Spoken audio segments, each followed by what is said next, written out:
My deep appreciation of theater history was instilled in me by Tom Empey, a college mentor to me and hundreds, if not thousands of others. While teaching Greek theater terms, he would grab the fabric of his slacks and say, "You see these pants? Euripides, Eumenides," making light of content that could be considered rather dry and stuffy while still maintaining respect for the art, which is what I want to do with this podcast. For each episode, I invite a guest from the many paths my theater career has taken me down. I give my guests no idea what we'll be talking about, but they know we're going to find an outrageous story about theater history and perhaps get a better understanding about why we're still doing it after all these years. So, welcome to Euripides Eumenides, and I am your host, Aaron Odom. Apocalypse, I said, why you want to show up now? Just when the heart of my life was getting good. I'll give you one more chance. Walk on out of the door, yeah. Get your ass to getting where the getting is good.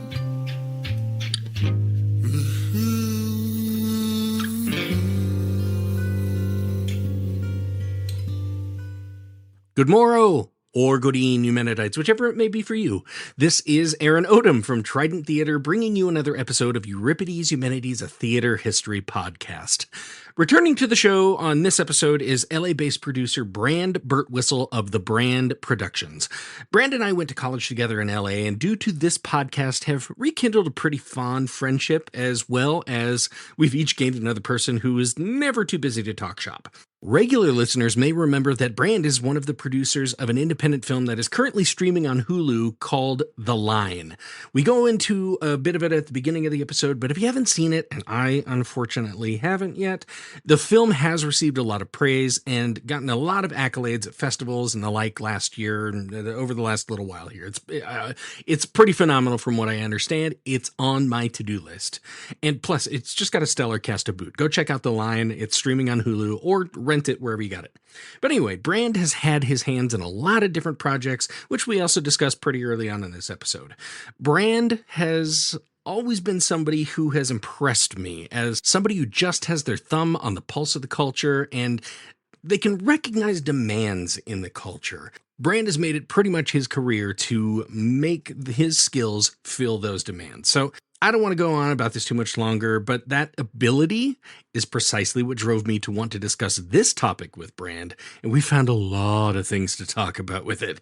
But please, my Eumenidites, sit back and relax as Brand and I explore the topic for Season 2, Episode 5, the Baxter Street Dudes and the Grand Dukes Theater.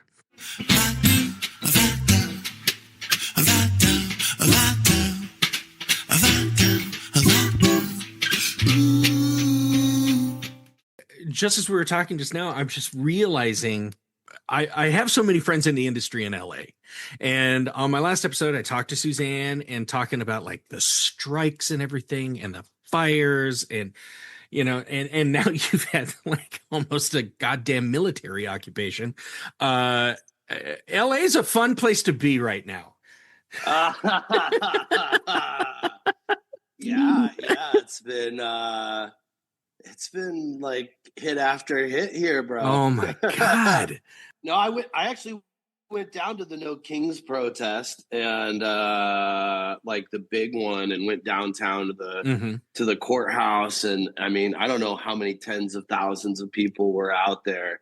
But it was so cool. It was really cool. People were dancing and singing, and like people were just smiling, and it was this beautiful like community, you know. Yeah. It was just the community coming out together and celebrating being a community and the fact that we care about each other and are looking out. Yeah, it's a wild time right now. It's a wild time. Yeah. But see, that's something that I try to impart to people about LA. I'm like, look, you can drive for 2 hours from west to east and east to west, and you're still in the city. Yeah. And people will say that creates this disconnect of community and everything. I'm like, are you kidding me? I am a diehard Lakers fan, my friend. And you know, when they get into playoffs, everybody's rooting for them. Yeah. Everybody in town, from Pacoima to Thousand Oaks to Long Beach, they're all in. So yeah, it's not a sprawl of 8 million people that don't have something to share. So that's pretty cool. That's pretty cool. And God, a lot of our old haunts are just gone by fire. Yeah. Good Lord, that's wild. But Yeah, sad. as Sad. far as you are concerned, I gotta say, I am quite impressed with how versatile you've been able to make your career, my friend. Oh.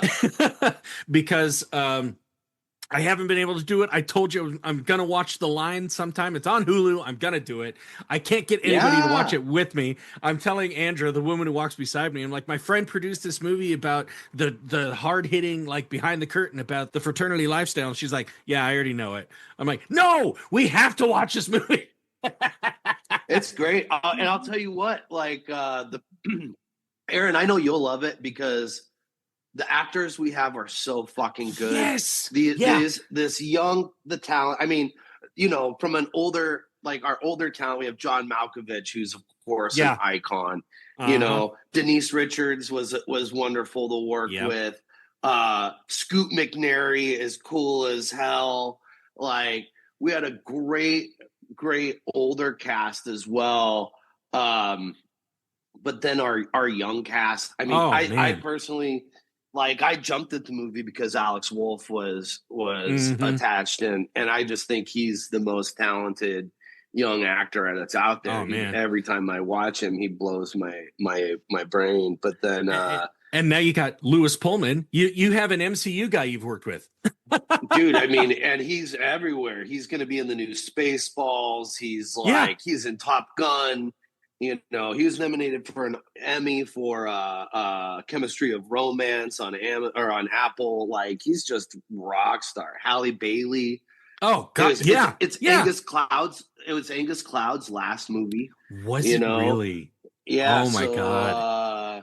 That was, you know, it's got a great cast. So The Line on Hulu. I don't know how long it's on Hulu, but definitely give it a watch while it's on there because something real proud of. It's solid. Well, you should be, man. You should be. That's you know, you hear about that line of talent and you're like, well, they didn't just come for the paycheck. You know, they saw some promise in the picture and something worth doing. But also, like, Bo Mitchell's our number 2 actor. He's fucking phenomenal. And Austin Abrams, who's from Euphoria, he was also in Wolves alongside Brad Pitt and George Clooney. He's the other main actor in that. His performance in The Line, he just blew me away every step along the way. That young dude has got a hell of a fucking career ahead of him.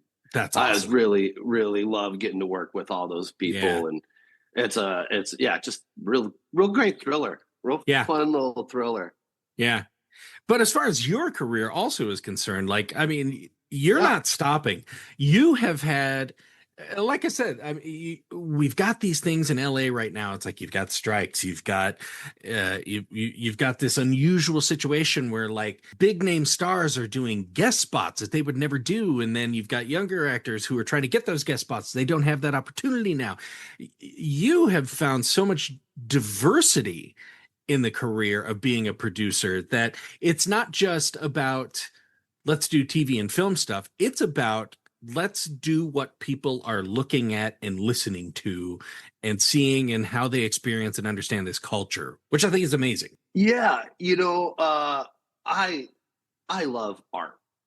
At my core, I love art. I love creating art. I love collaborating on creating art. And I love working with people.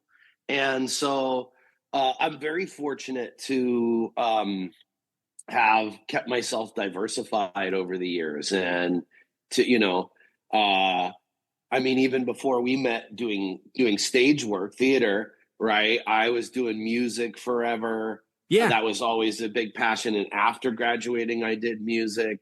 And then ended up having a whole career in fashion, which I never had any interest or idea. Just kind of fell into it and had a crazy, awesome, successful career in fashion. And then used that and transitioned back into film. And it's totally through. You know, I think I think I've been really fortunate. Like, doing the first commercial for Uber that forever Yeah. kept me working, you know, Yep. because like to this day, having that credit gives me a kind of notoriety that people don't question whether or Yeah. not I'm so there is a lot of change in the industry right now because of the things that have been happening in California and the strikes and the fires, and it's just so expensive to film in LA, and California hasn't kept up with the film tax incentive money like a lot of other places, and so a lot of other states have drawn the film business. And I think also during COVID, what happened was there wasn't content being created as much. And so people had gone through a lot of their content. So they started looking outside the US finally, like, because Americans are notoriously just very, and things like Squid Games and Parasite and like, some of these like Korean film in particular and Korean entertainment, which is so huge, kind of bridge that gap. And now it's become a whole international thing. And as a producer, if I have a place that's offering me a 40% tax incentive to go film there, and I know that I can protect 40% of my investors' funds right from the get-go, they're going to want to do that every time. So we have lost a lot of business here in LA. So as that's happened, I've had to take work elsewhere. So like in the last year, I've filmed in South Africa 3 times. I filmed in Costa Rica. I filmed in Turkey. I filmed in Tokyo. I was just in Cancun. I just have had to take work a lot of, because in like the last year and a half, I've done 2 shoots here. Yeah, right. Well, I mean, if it's a need in the culture, it seems like you're looking at it and going, hey, this is somewhere where we could not just make some money. Sure, that's nice. But it's like, this is adding to what people do. And this is adding to how people live their lives. And that's important. But yeah, speaking of creativity and art and everything, I love everything you're doing. I found this topic, I mean, it's been sitting there like it was in a podcast I was listening to, and I'm like, that's interesting. I should look into that someday. And as I started to look into it, I'm like, oh, wow, this has a much broader scope than just the little thing that happened. So I don't know, Brand, I sent you a question to mull over this week a little bit, which kind of is fitting into exactly what we're talking about right now. But here we go. Here's a question for this episode. What's a good example of a work of art or an artistic movement or an artistic establishment that came about due to disastrous circumstances in the world? As soon as you broached that, I had an immediate answer. Immediate answer. And it's art movement called Dadaism. Yes. Okay. Yes. And just as a quick refresher, Dadaism spawned out of World War I, somewhere in Europe. And basically, it was a bunch of artists that were like, what the fuck is going on in the world? Nothing makes sense. Everybody's killing each other. This is absolutely absurd. And so it's an absurdist movement. It's an anti-war. It's kind of an anti-art movement. Yeah. And I think probably like the most famous piece is by a guy, Marcel Duchamp, that did a urinal, and in it he wrote R Mutt, M-U-T-T. And and the whole thing is just meant to be like, what the fuck, people? Like, you're supposed to look at it and just be like, what are we doing? And so to me, that was such a clear example of exactly what you're talking about, of people are reacting to this calamity, this worldwide war, Yeah. And these horrific things, and that people are getting their, also because of the media, they're able to see what's happening in real time and see what these atrocities that are actually going on. And out of that came this absurdist movement. This absurdist movement where we're saying exactly the point of all of the shit we're doing makes no goddamn sense. So here it is. Yeah. Here's your art that makes no goddamn sense. Look around you. It fits in. Like, what a mindset to have been in, to not just be one person that's out saying this, but to have a movement of people, to have a bunch of artists that are all going, this is crazy. Like, what's happening right now is crazy. And I mean, what a cool way to to do that. I think we're going to see a lot of really progressive art happen right now. We're in such turmoil here and globally. What's happening on the States is having such global impact that we're going to see really radical art coming out across the world. Yep. So I'm going to start with something that could be considered a little dull. That's just what every guest wants to hear when they get on a podcast. Please bore me to tears.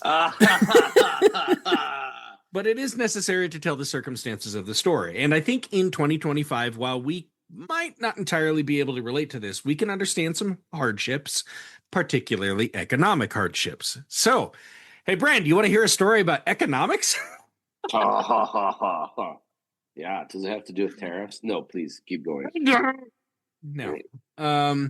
Following the Civil War, the South obviously experienced incredible economic difficulties, while the North did see some recession. Of course, I'm talking about the American Civil War, so my international listeners, we're talking about American history here. But anyway, the North's recession, it was relatively quickly followed by rapid investment in new industries, thus staving off depression for the moment.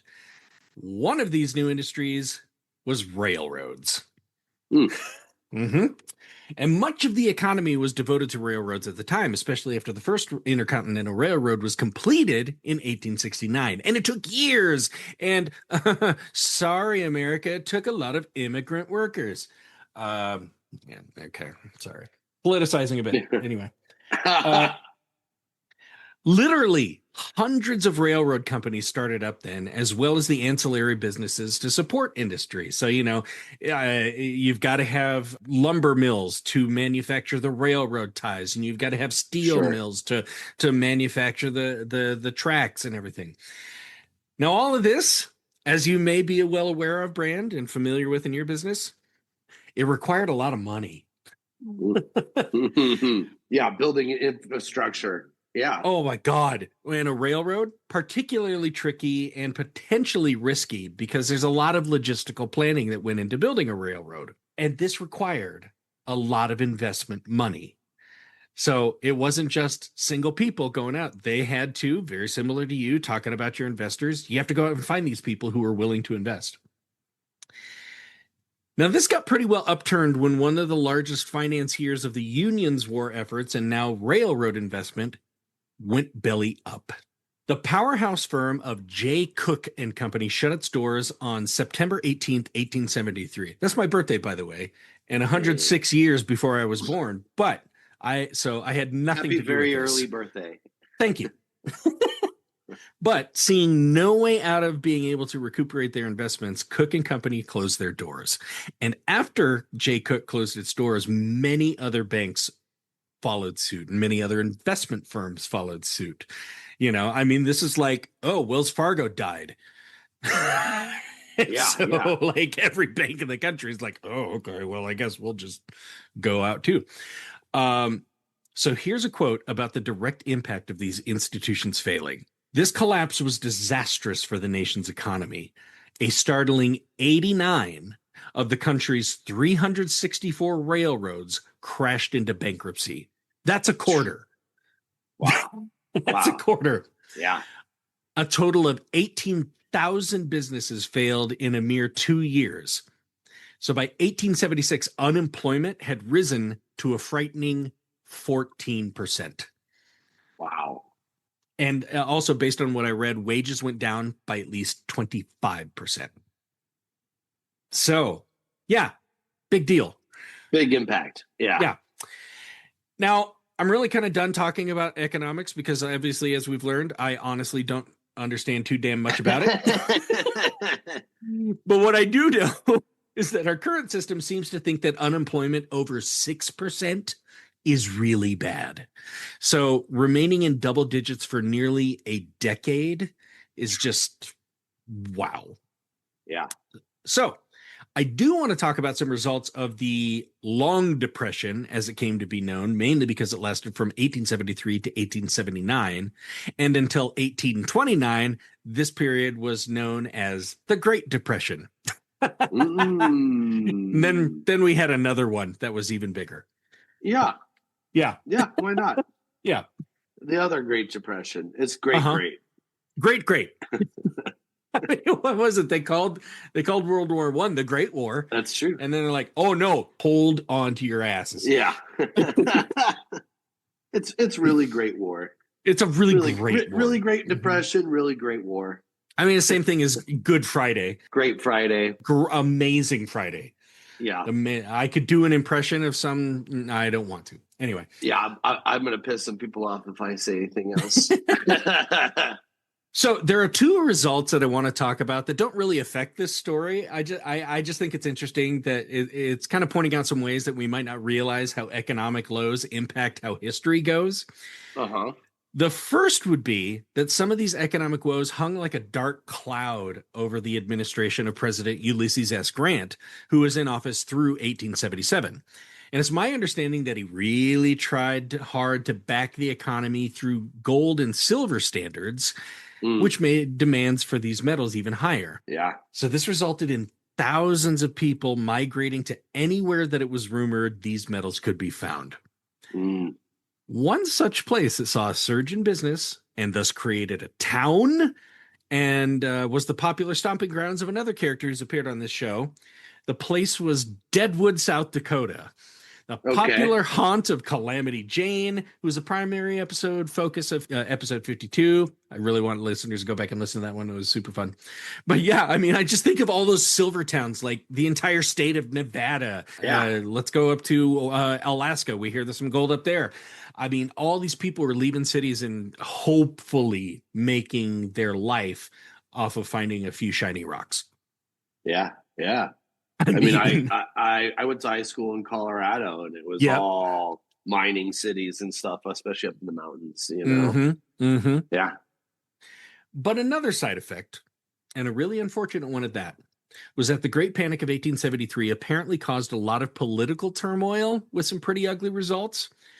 Apparently, when people who were once enslaved had their freedom granted to them at the end of the Civil War, a lot of Northern politicians sought to expand their freedoms and protect them from any kind of persecution, particularly when the South rejoined the United States.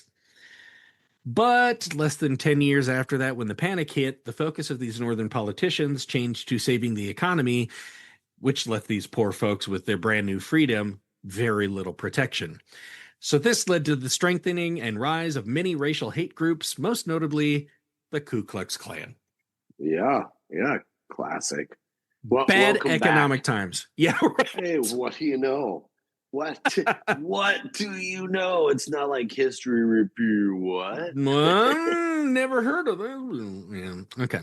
But more in relation to this story, we're going to focus on how the poor economy affected people in highly populated areas.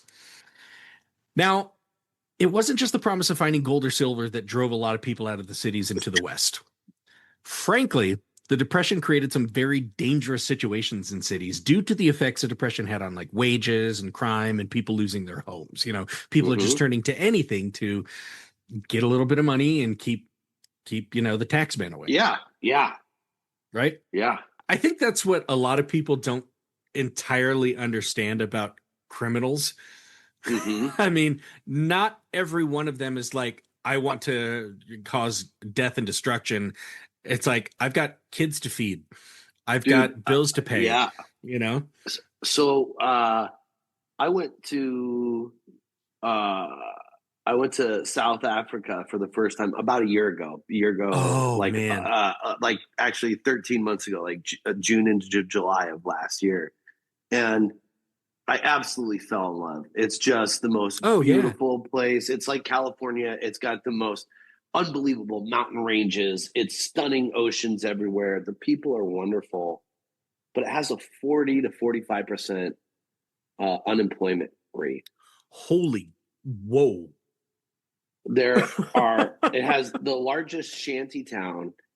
It has a million people that live in it. And for like 9 days, I'd been shooting these luxury hotels and been living the most opulent lifestyle at the top places. And then we went out to drive out to this winery to go film there. And as we were driving, it was like an hour and a half out. We drove on the highway, and for 20 minutes, it's just one continuous shanty town for as far back as you can see, houses all connected, kids walking down the highway. And it gave me a whole new perspective, because if you're in that kind of situation, what do you do? Yeah. There's no way out. There's no legitimate work. So what can you do? You can sell yourself. Yep. You can sell somebody else. Yeah. You can sell drugs, or you can go and you can poach a fucking rhinoceros. Right. And it was the first time that I actually had empathy for these poachers. And I learned that the guys that are hired to go poach these big game, like if they bring back a rhino horn, they get paid $100. Oh, they get paid $100. They're risking their lives, and they're out there doing this because they don't have any other options. Yeah.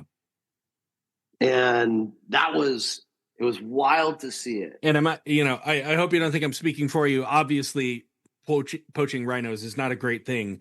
We're not endorsing go out and poach some rhinos, obviously. Of course. But, when you're faced with no other option, it's, Although I will say by the end of this, we'll find out that there may be other options. I don't know. So going back to the cities in the 1870s, on top of everything else that's going on, tensions over a massive swing in immigrants migrating to America resulted in a lot of nationalistic sentiments, and thus many immigrants couldn't always get jobs with better wages.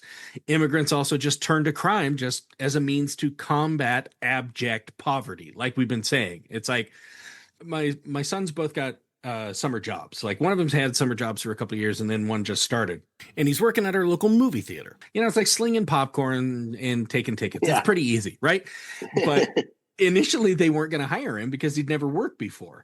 And I love that adage when you go apply for a job and they're like, some experience is required. And you're like, how do I get experience if you will not give me experience? Yeah. Yeah. I mean, you might have to show, I'm sure you've had some kids who are gaffers on your sets and stuff. You're like, no, this isn't how you wrap a cable. This is how you wrap a cable. But at the same time, it's like, I understand you're Irish and you don't understand how to do this, but I'm sorry, there's no work here for you. That's just shitty. I mean, and there's also, there's a reality to that too, though. You know what I mean? There's like it's a hard, again, this is a gray area, but that being said, there is something about the right place at the right time. And there, or having to get that PA position, you have to go get coffee for a little bit and watch what's happening around you, because you have to understand how this world functions in order to be an effective unit within it. Mm-hmm. Okay, so getting back to this topic and talking about inner city stuff and how economic stuff affected people. Yeah. Now, a lot of people affected by these circumstances were children who, rather than choosing a life of villainy and crime, actually had it somewhat thrust upon them due to the Great Panic of 1873 and the ensuing years. But, of course, these factors weren't always absent from American city life in the 1800s. And here's another cutting from an article I found. For over half a century, the street child was an inescapable fixture of the 19th century industrial city. Lacking formal education, adult supervision, and sometimes even a home, such youths were derided as rats, gammons, Arabs, it's spelled out that way, urchins, and gutter snipes. In a country which identified geographic mobility and physical movement as freedom, the street kid represented the logical nightmare, the replacement of community, familial, and even spiritual bonds with the rootless individualism of the nomad. I'm like, so not only here's this institution called society, which you're trying to get your foot in the door and everything, and every time it's like, hey, I've got a shovel and I've got a strong back, sorry, we can't use you. Here's this group of people that they're like, well, if you can lift a sack of flour off of that guy's cart without him seeing you, then you're in. Yeah You got to stay alive, and if the system is stacked a certain way, right now in the US, there's greater wealth inequity between the upper class and the lower class than there was during the French Revolution. Yeah. And during the French Revolution, the people said, we're done with this. Your oligarchy can suck it. You billionaires can fucking suck it. Like, this is wild. I heard this number within the last year, and it just kind of blew my mind. The difference between 1 million and 1 billion. Oh, yeah. Yep. Have you heard this? I think I have heard this, but go ahead. I love it. 1 million seconds is about 11 and a half days. Yep. 1 billion seconds is 37 years. Yeah. 37 years. Yeah. So when you think about hoarding this wealth, right? So like, let's say, Elon was worth something like $400 billion. Yeah. That's the equivalent of 12,000 years of seconds. Right. Fuck that guy, man. I don't feel bad for somebody that could cure malaria, solve poverty, and single-handedly wipe out hunger, and still have enough money to live on for the rest of his life without ever having to generate any other wealth ever. And instead, he just is a ketamine snorting baby making machine. Like, good God. And how about we go to space and I invent a whole bunch of things that don't work and explode. Yeah, Trump's on the Epstein list. Oh, we know, you idiot. Anyway, okay. Yeah. So let me see. Not political at all. No. I'm planning on doing an entire episode on the Kennedy Center, which will end with, and now Trump is in charge. After these messages, we'll be right back. So, as you're hearing, lots of kids couldn't leave the cities and had very little mobility as a result. So, in order to find some sense of belonging and maybe even purpose, many of these kids joined street gangs, particularly in New York. Now, I don't know how much truancy laws were in effect in the second half of the 19th century in New York, but if they were in place, it would seem that law enforcement had bigger problems to handle than whether or not kids were going to school. Yeah, Officer Krupski's got a lot on his hands. Now, as it turns out, most of these kids didn't go to school, but rather worked in any way they could. Here's another clipping from an article. Many labored at casual, unskilled street jobs, blackening boots, sweeping sidewalks, hauling bags and other goods, scavenging, or selling newspapers. Here we go, newsies. They lived, slept, and ate in streets, alleyways, and hallways. End quote. Now, it's my understanding that there was a very unspoken documented organization to this street culture, as the kids and the gangs didn't really keep records of individual groups. So much of the history of these gangs is documented in books and accounts of people who claim to be specialists in the topic, or from the aggregate data that could be gleaned from periodicals of the time. Okay. So it's kind of like fabled history in a way. Yeah. We know there were jets. We know there were sharks. We just don't really know. It became common knowledge that the kids had to resort to pickpocketing and other forms of burglary just to get by. Here's another quote. The period from 1866 to 1887 might be described as the age of larceny.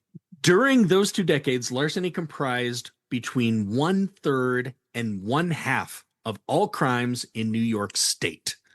Wow. Just stealing shit. That's so much crime, but also like it just tells you about the state of the economy. Yeah. It's really fascinating. Yeah. You have goods, they're my goods now. Yeah. And these kids and all these, thieves, they were skilled in their craft. Here's an account of a classic scheme that probably occurred hundreds of times daily. Newsboy pickpockets routinely waved a newspaper in the face of a potential customer while reaching into the victim's pocket.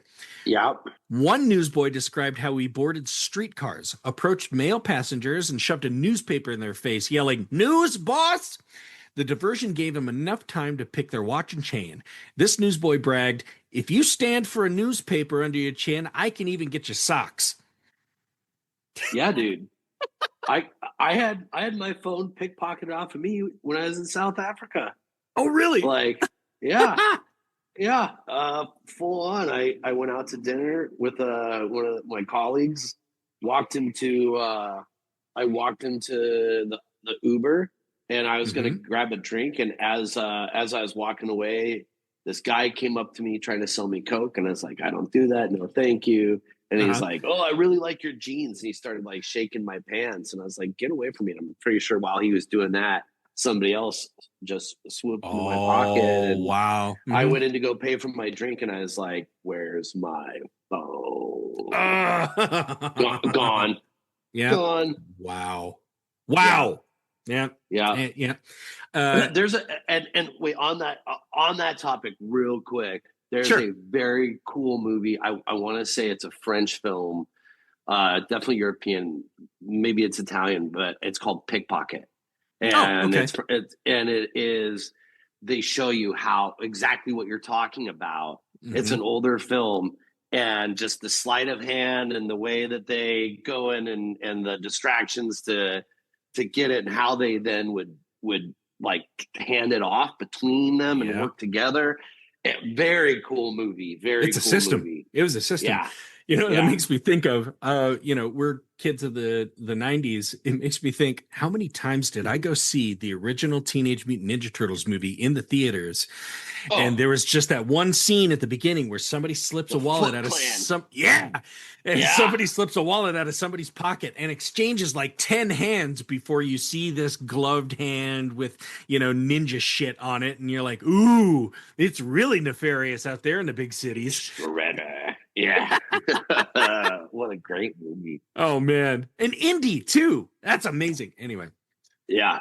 So many who grew up as kids on the street basically have all stated without remorse that stealing was simply a way of life for them.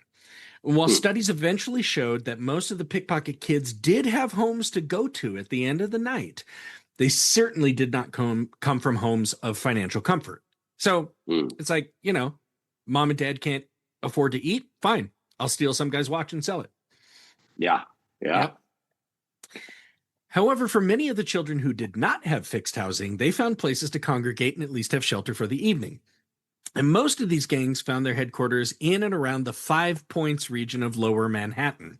This area became a focus for just about anybody who found themselves to be outsiders in modern society. Quote, sweatshop workers, immigrants, and newly freed slaves all trying to scrape by side through some of the worst living conditions in the United States. So again, many of the kids who joined street gangs were actually first generation Americans or newly freed citizens, and this was their introduction to American life. But again, like I said, it was also a way to find community and some solidarity. So, yeah, man, I'm looking at this. I'm like, this has been a really depressing episode so far. I mean, let's talk about history in a humorous light. And you know, sometimes it's not that humorous. It's just not the thing. Well, and on also not a humorous level, like Florida lowered their working age to 14 years old. Oh yeah, you know, there's absolutely a trend in the South and in less educated states to put people to work, which then keeps them less educated. Yep. It keeps these kind of systems, you know, it keeps it going. But I'm going to be assistant manager of this Pet Boys someday. Yeah. I've been here 18 years. Sometime I'll be there. So in an effort to try to bring this back up, because it does come around to kind of a nice little little ending here. I do want to give a little bit of a funny idea, because as soon as I heard these, I was like, how in the hell did they come up with some of these? I want to give a list of the adult gangs that people might have heard of leading up to this time in history, because the street life, obviously it wasn't just for kids. So some that come to mind, first of all, are the Bowery Boys. You know, we've heard of them. We know the Bowery Boys. The Dead Rabbits. Dark. I think of the Crips and the Bloods. You know, you're like, okay, that denotes a little bit of sense of intimidation or something. You know, the Dead Rabbits. We're the Dead Rabbits. Was that their calling card? They just have a dead rabbit in their pocket and like, you've been had by the Dead Rabbits. I mean, honestly, when you said that, that's what I first thought was like, they're like, you know, it's the horse in the head in your bed, you know, you wake up and there's just like fucking bugs just like Luca Brazza sleeps with the fishes. Luca Brazzi. The Plug Uglies. I've seen some of those, you know. I'm trying to go the all natural bald route, but well, and by the end of the century, the Gopher Gang. I'm not afraid of the Gopher Gang. I'm sorry. I would kind of like to see the Gophers fight the Dead Rabbits. The Gophers and the Dead Rabbits. Just a group of varmints, like one of them alive, and you're like, okay, go! And then it's just a bunch of gophers punching. Gophers absolutely win.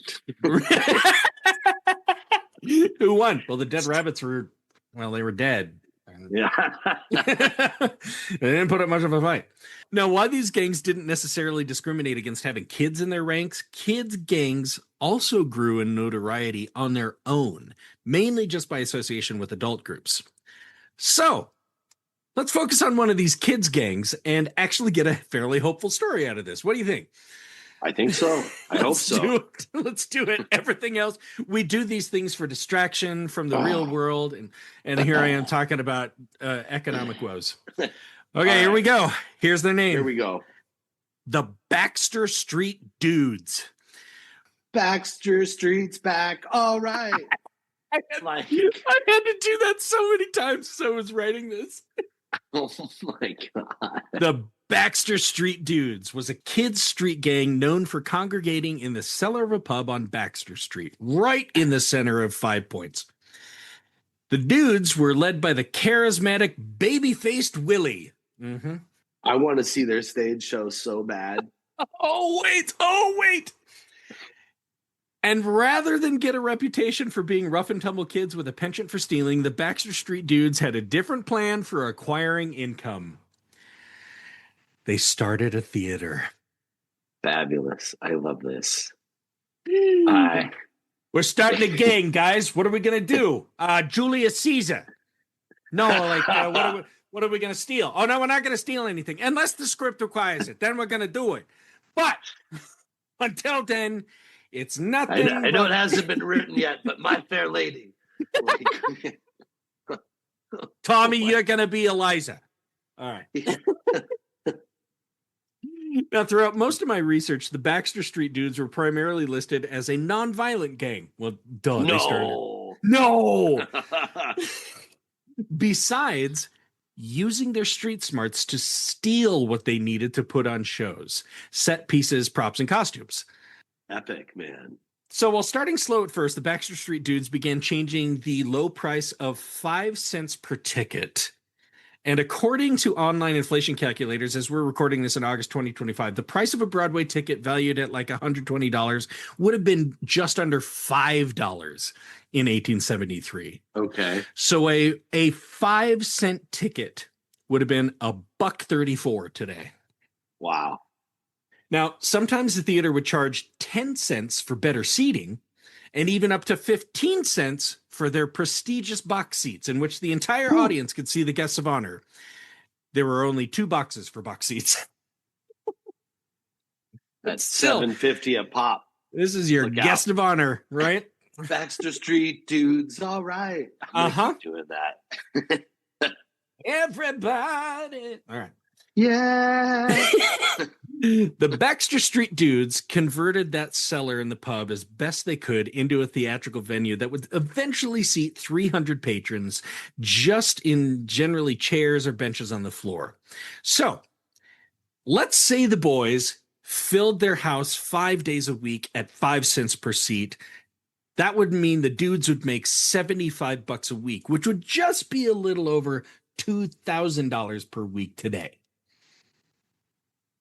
Okay, not bad when you're thinking, okay, that's $8,000 a month and you have very little overhead because you're stealing all your shit.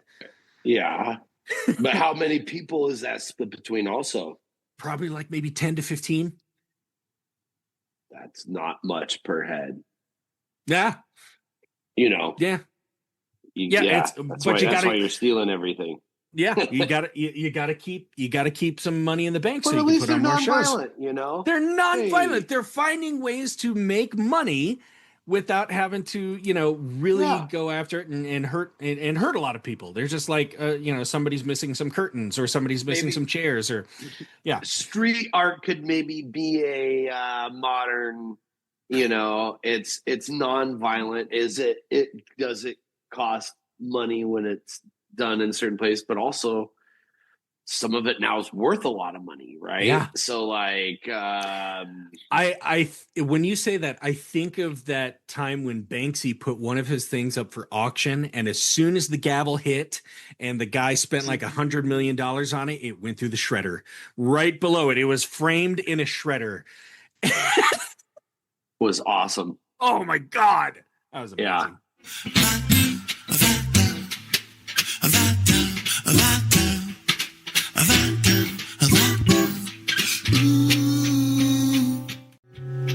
There's one of those age-old questions. Does art need to be expensive to be meaningful or impactful? Brand and I will definitely discuss that by the end. And how about these kids, huh? Just doing what they could do to avoid the jailhouse and bring some light into the world.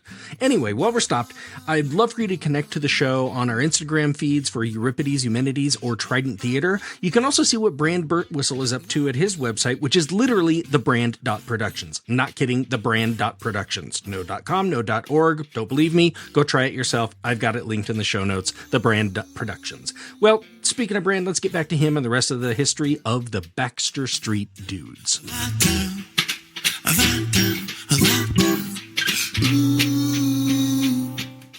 Now, from the best we can tell, the plays that were presented at this theater were probably generally original short works written by the company themselves and would feature only boys as actors, even though some plays might have required female parts, which then the boys would just then, play the women.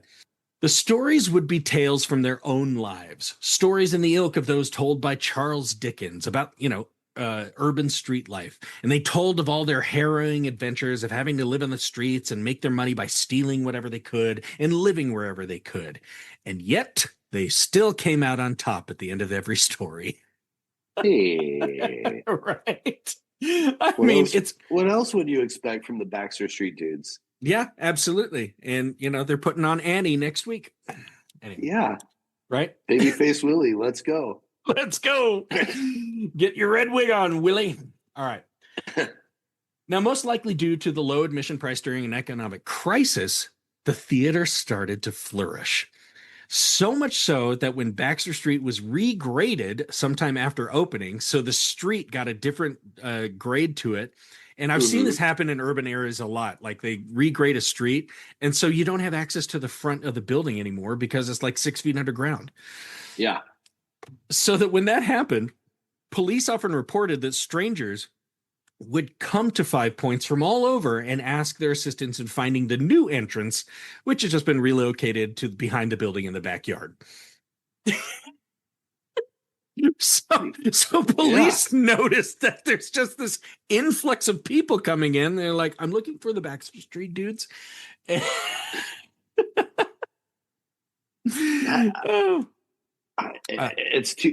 too bad that we don't have any of their manuscripts or anything. It'd be fascinating to see what the Baxter Street Dudes were what they performed. That name, I can't get over it.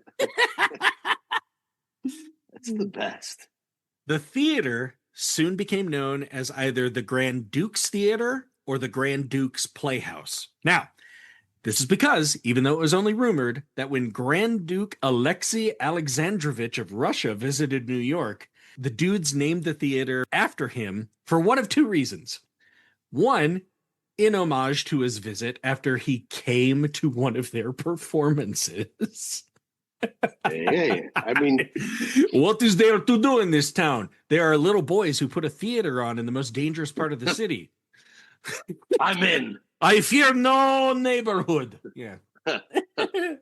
Or they named the theater this as a tactic to get the Duke to come to the theater, naming it after him and then either publicizing it or getting the word out through a grapevine. I mean, you tell this concierge who's going to tell this stagecoach driver who's going to tell this person, and it's eventually going to get to the Duke.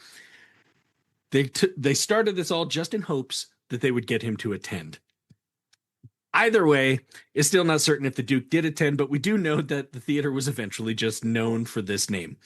That's why there's so many brand Birtwistle theaters around L.A. Oh, yep, damn. That's what I was thinking. That I was wondering how you branded it. God damn it. Waka waka waka. Okay. So this was the daily operation of the Grand Duke's Theater. The boys would write plays about their daily exploits and adventures, steal what they needed for production, and play to capacity or near capacity crowds several nights per week. Wow. That's pretty wild. They're like, well, we could steal everything or we could put on plays, and plays worked. Yeah.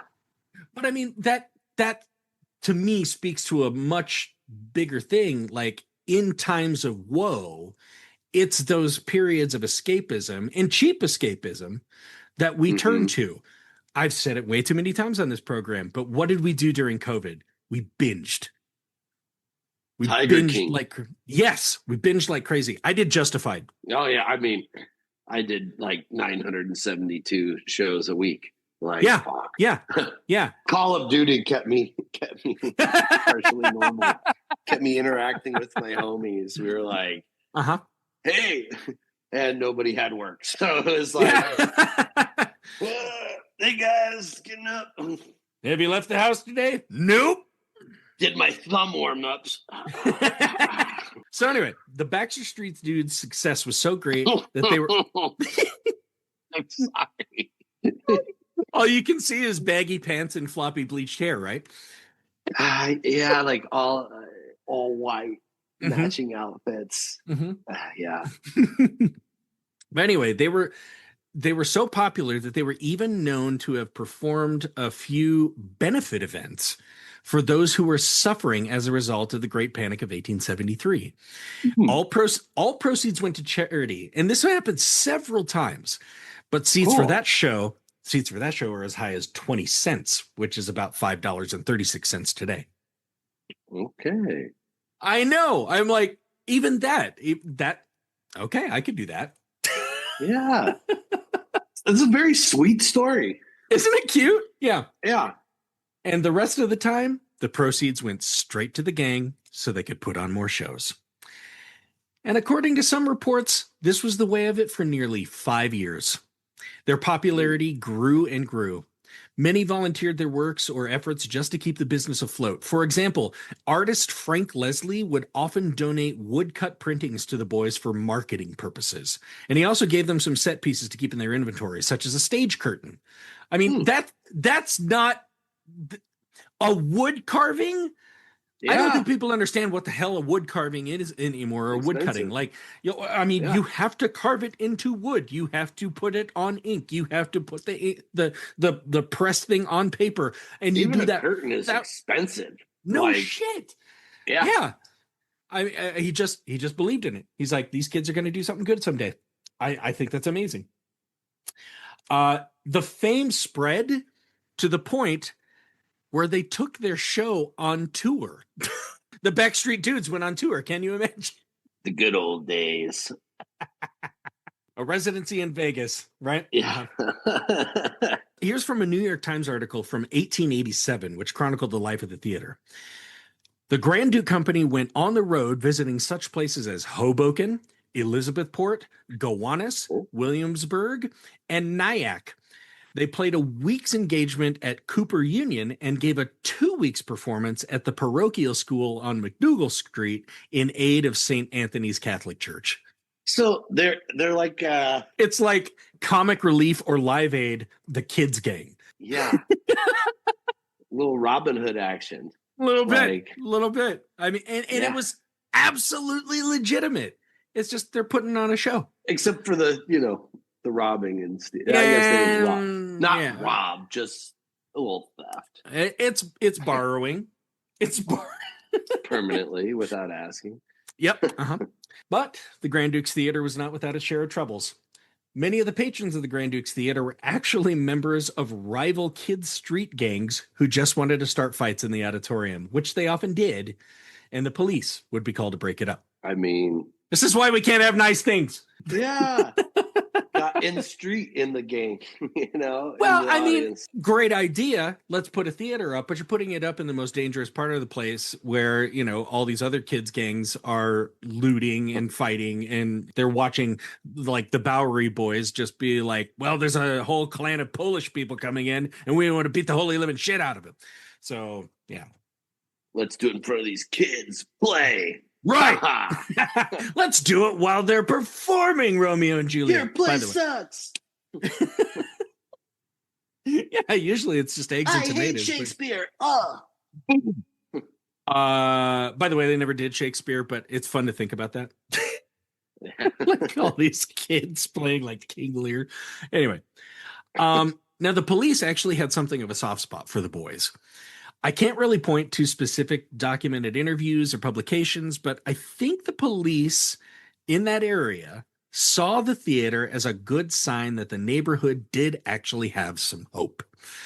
Otherwise, it was all gang activity and different levels of law breaking in a poorer community, right? I mean, it was a slum. That's the best way I can put it. It was a slum. And here's this one bright spot, and it's all run by kids. So I think they were like, we got to help them out somehow. Yeah. Yeah. In fact, you're going to love this. The police actually came to the defense of the boys when a particularly nefarious complication almost shut the theater down. At some point, the city government had to get involved, especially once the fame of the theater had reached a fever pitch. Now, of course, in economic times of hardship, I can understand a local government needing to refill its coffers. But it only seems that the city became interested once the theater started becoming profitable and popular. Plus, there were just other groups out there who hated the idea that kids might be doing anything worthwhile and just assumed that the kids were doing something which put their souls in peril. Theater does that.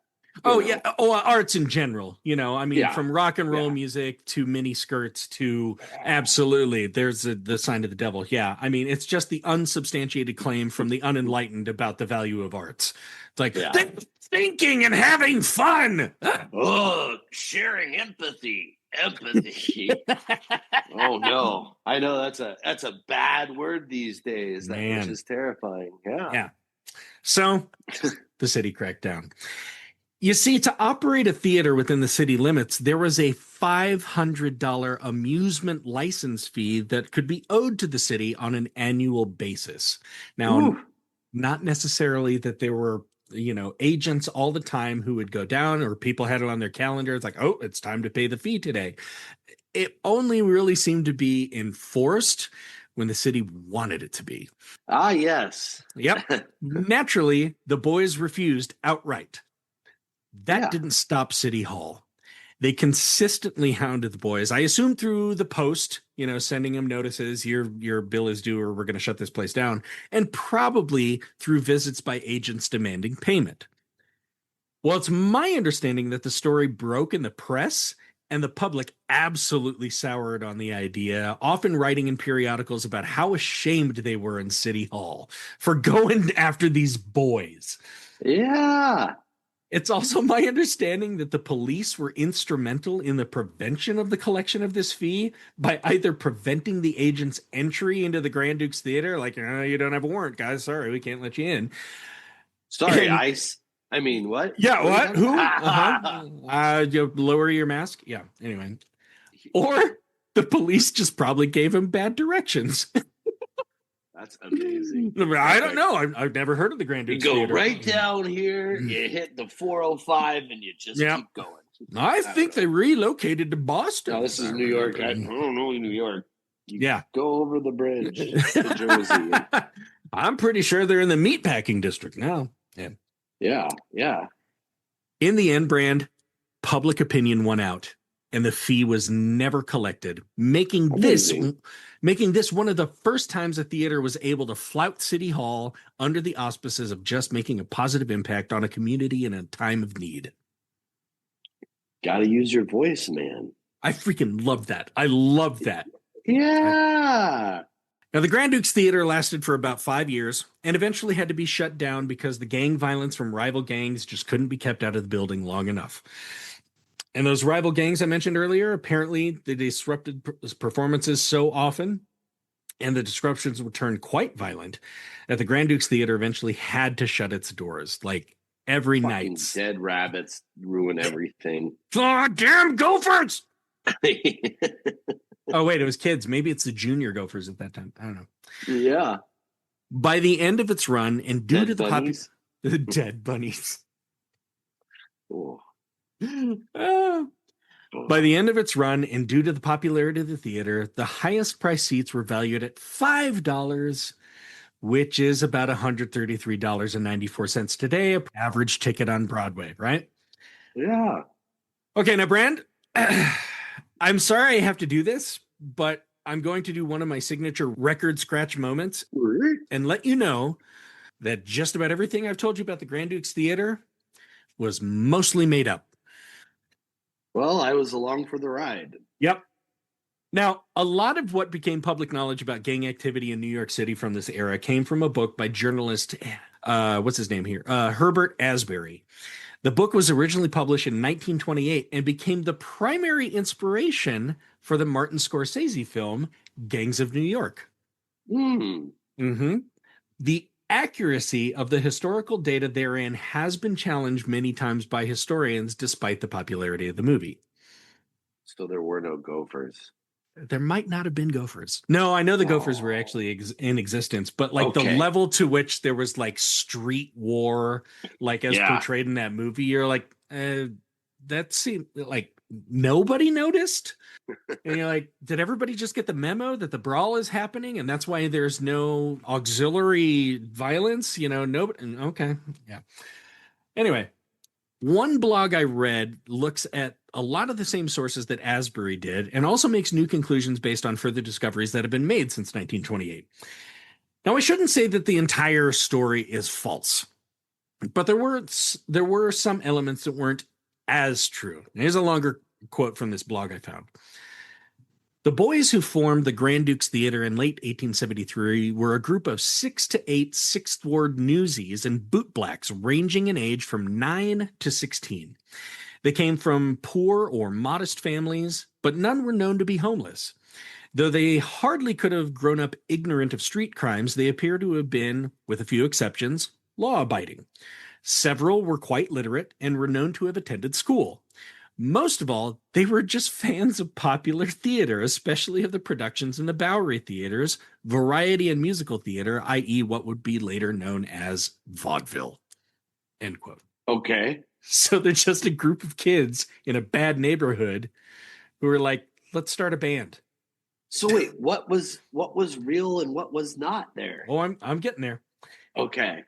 The theater was actually started by a young man named Henry Campora, who started the establishment in the basement of his father's pub. And other reports say that Campora went on to become a station agent and did not get swallowed up by the gang violence of the 5 Points area. So there's no Babyface Willie. No Babyface Willie. What? Yep. In addition, rather than stories of the street and criminal intrigue, the theater offered fare that could often be seen in most other Bowery playhouses. Oh, this is the one where I like, oh, those sweet stories about the scamps on the street who had a heart of gold and came out on top. Here's what really it was. Quote, the fare they offered consisted mainly of comedic sketches with a heavy emphasis on blackface minstrels, along with German, Jewish, and Irish caricature. Okay. Yeah. I mean, it sounds, on like the time, but good God. Yeah, you're like, I guess we'll do what sells. Oh, God. Oh, yeah. The fable of how the theater was named is also considered untrue, as the last time the Russian Grand Duke was in New York City was in 1872, and most reports put the origin of the theater in late 1872 or just in 1873 in general, but well after the Duke had visited. The only reason we associate the theater with the Duke comes from a few reports of when the Baxter Street Dudes, which apparently weren't even a real gang, just a group of kids, and they didn't call themselves that. This was just something that was affixed to them later by people who called themselves experts. It's when the Dudes hung a sign outside the establishment when the entrance was moved around to the back so people knew where to enter. The sign was misspelled and read out the Grand Duke's Opera House, O-P-R-E-A, instead of O-P-E-R-A. No one has any idea why they called it that. I mean, well, I have a guess now, hearing about their bigotry. Where could the Grand Duke come from? Where indeed? Like, Mr. Pointy Hat, Jesus. Yeah. I wonder if that's what it's from, It might be. It might be. You never know. I mean, it could have just been, it sounds cool and important, and that gets people here. And who knows? Maybe they started the story. And it's like, oh, it's associated with the Grand Duke. And, I mean, there are those people, especially in wealthier society, the upper classes, who like anything associated with the foreign is exciting and new. Not that they're going to learn shit about it and understand it.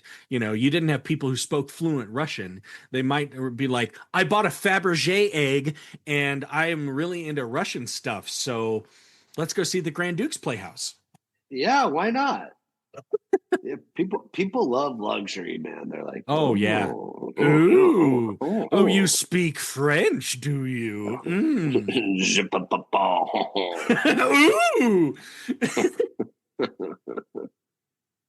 But despite findings after Asbury's book was published, there are several things that happened in both accounts, so we can be kind of more certain that they did happen, such as the rise in popularity of the boys' offerings, the tour that happened, and the attempted collection of fees, and the shutdown due to encroaching street violence. All of that actually happened. Okay. So really what was embellished was the fact that the theater started from a street gang. They stole everything they needed, and their stories were about the criminal underworld and the adventures and perils of a life on the streets. So those were the good shit. Yeah, all the fun and juicy stuff. The Robin Hood element. No. They did I it feel legitimately. a little robbed here, Aaron. I It's know. it's like when I feel a little bit like when Disney put out that documentary about the lemmings chasing each other off. You know what I'm talking about? All turned out to be bullshit. It was like Huh? early documentaries. They're like, here's the real life of lemmings. Just kidding. We made We that don't do all that. up and Yeah. we pushed them all off into the water. Oh Yeah. my God. But here's what What we did can you take do away. to me? Here's what we can take away from this. Nonetheless, it's an incredibly popular business that was born out of a time of darkness. Hey. It did flourish. Which makes me think like the pricing structure was correct. Which makes me think that they went from a $5 seat to a $5 seat within 5 years. It grew in that popularity because people needed some hope. They needed an escape, and these boys recognized it and went, all right, we'll give you what you need. And maybe you'll go away better people or feel that, hey, my ride home through these terror-ridden streets of New York is not really all that bad. There's got to be something good at the end of the day. Yeah.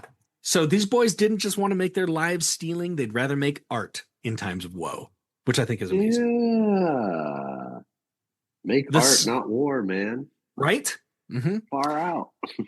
The site of the bar, and thus the Grand Duke's Theater, was razed to the ground after the theater was closed to make way for a multi-story tenement, which offered a lot more cheap housing to people desperately in need.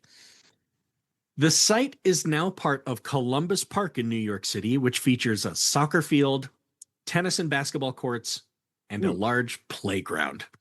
The playground is almost like exactly where the pub would have been. And several of the boys from the Grand Duke's Theater went on to have some bigger success in houses in New York City and on vaudeville. Right. And that's the story of the Grand Duke's Theater. That's cute. It's still cute. It's still cute, but it's real. But I know. I mean, but at the end of the day, you go, okay, economic peril was affecting everybody. Let's do some stuff to lighten the mood and get people feeling good. And it was all by these boys who had good intent and everything. I just love the embellishment of the story by people who had no idea. No idea. I mean, punks. Yeah. And it's my understanding that this Asbury, the book that he wrote, became like the Bible that told all about the seedy underlife of the 5 Points region. And I'm not downplaying it. It did have some crime to it. But, sure. It's like people who have never been somewhere. I was actually thinking of taking a trip to Chicago sometime this year. And see, you're doing this. You're doing the same thing. I love Chicago. Yeah, it's a great city. It would have been like in the 80s telling somebody, I'm going to go to Detroit. Oh, you get people who do that with L.A. too.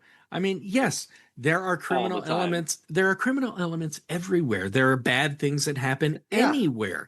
I live in this small rural town in Wyoming, and we've had several killings, murders, legitimate murders in this town in the last 15 to 20 years. And, this is where people like click their tongues and shake their heads. And they're like, I can't believe this will happen. I'm like, hi, I'm going to raise my hand and just interject something here. Do you have people in this community? You do? Okay. So people interact and sometimes have problems with each other. And that causes some things sometimes. And it might not happen as frequently as where there's a lot more people interacting with each other, but it still happens. Yeah. So anyway, there you go. As you're saying, make art, not war. Make art, not war. Or make art, not depression. Make up your own boy band group, not war. The Baxter Street Dudes.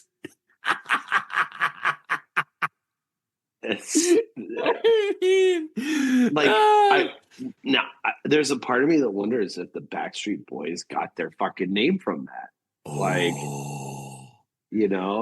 I wonder if there's not some history there. Maybe those Backstreet Boys were little homeless vagabonds. you know, unhoused. That's such a nicer way to say it. I can't remember which Carter brother it is, but apparently he owns a home in a Gulf community near where I am right now, and every summer, Brand, we have this big rodeo in town because it's a Western town. There are a lot of cowboys around. And one venue has started summer concerts, and we've gotten some smaller names that have come and performed there. And you've probably seen it. They have like that whole stage that'll fit inside a truck trailer, and it's basically like they push a button and it just goes, and there's a stage. Exactly what you're talking about. Yeah. So they put that in one lot, and it's just a big party and everything. And sounds fun. I guess a couple of years ago, now that I think on it, I know it's Nick Carter. He was in the Backstreet Boys. Anyway, he just shows up and he's like, hey, is it okay if I get on stage? And he did. He did a couple Backstreet Boys songs by himself to a fucking karaoke tune. Amazing. I love it. Dude. What am I? But that's what I'm sitting here sighing in deep remorse, even though that was the whole theme of this story is like, it just made some people's nights because some people are like, oh my God, I had his poster on my wall. And I think that's something that's special about live art, in particular is like, I've been places, gone in for a drink someplace, and then just the most unbelievable musician is there doing their thing. Or like, we were talking about Malibu, and not on the podcast, but before. Yeah, just before. And I used to love the Malibu Inn, and what a cool venue. And all the time, if you popped in there, you never knew who was going to pop on stage. You never knew. There used to be one of my favorite concerts to go to was at the Roxy.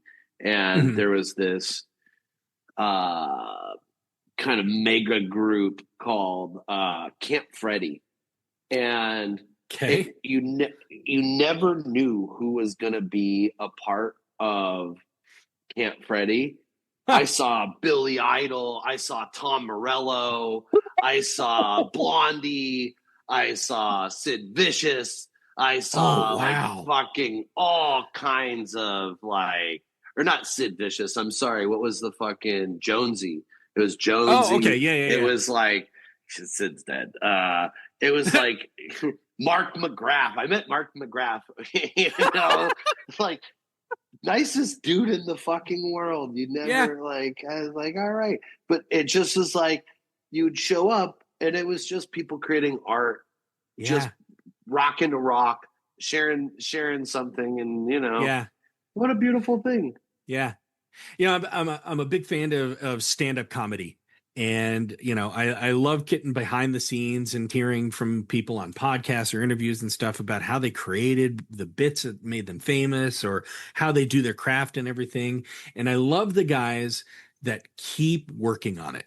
The ones that don't rely on the same old jokes and the same gimmicks, who are like, okay, that worked that one time and I'm never doing that joke again. So I'm going to not only invent new stuff, but I'm going to go places that people don't really know me. And I'm going to work to see if I can find the connection line between what they need and what I do, So, this is a little bit of a long story. I know we're pretty much done here, but like, I feel like it's topical in that my senior year of college, so right after you had graduated, the lineup for the entire year, right? Because I was on acting scholarship, I had to audition for all the 4 main stage plays, right? I think you've told me this story, but I love it. I probably have, but one play had an all-female cast. Right. One play had 1 male and 3 females. And then the other 2 plays they chose, all the lead characters were like 65 years up because they chose plays to appeal to their donors. And when I looked at the season, there was only one leading role that I could go into the real world the next year and perform. And I just went, fuck you. Like, you don't give a shit about my education. You're Yeah. not choosing this. And so I didn't have an economic crisis. I had a lack of content that Yeah. was applicable. And I was giving my time and energy. I said, fuck this. I'm not going to do your stupid plays. I threw my auditions and I put on Of Mice and Men. And that was the very first Yes. time I produced something. And it was because I looked around at the situation and I said, I have a skill that I can put these people together and I can be creative and figure out how to do this and find whatever money and find the talent and create something, because I'm not getting what I need. Right. And the people around me are not getting the opportunities that they should have.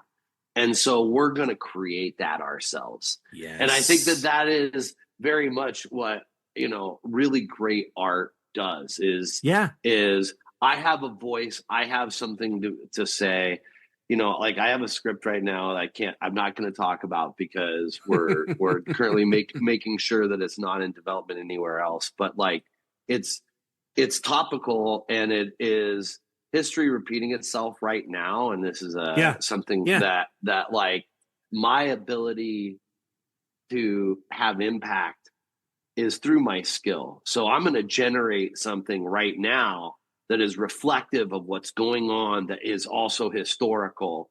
And so artists create out of a necessity. Absolutely. Great art is created out of a necessity to say something and to share something. Right. So, right. And just, and also to that point, to fill a need. Yeah. It's not just, I think you should hear this and I'm going to cram it down your throat. There is a genuine hole in a culture that every single one of us has. There's a particular shape to that hole that our particular shape fits.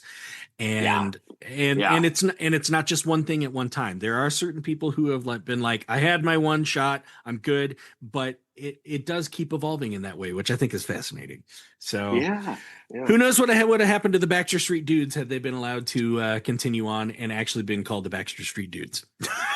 Probably toured some more, put out some EPs. And I just wonder, the rival gang, the Gopher, I can't Juniors. I can't make an NSYNC joke. I can't think of anything right at this moment. I've been trying to also like and as like the in slums, the in streets. The in slums. Streets. I don't know. Justin Timberlake just got diagnosed with Lyme disease. Maybe there's something there. I don't know. Oh fuck. New kids on the corner. Like, New Kids on the Chopping Block. Yeah, there we go. I like that. Yeah.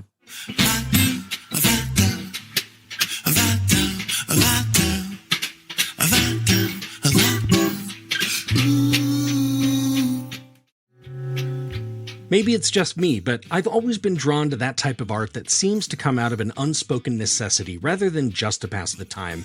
And while the dudes might not have been 100% real, their brief moment on the world stage was, and I can't help but think that they brought just a little bit of hope to an otherwise grim area of the world.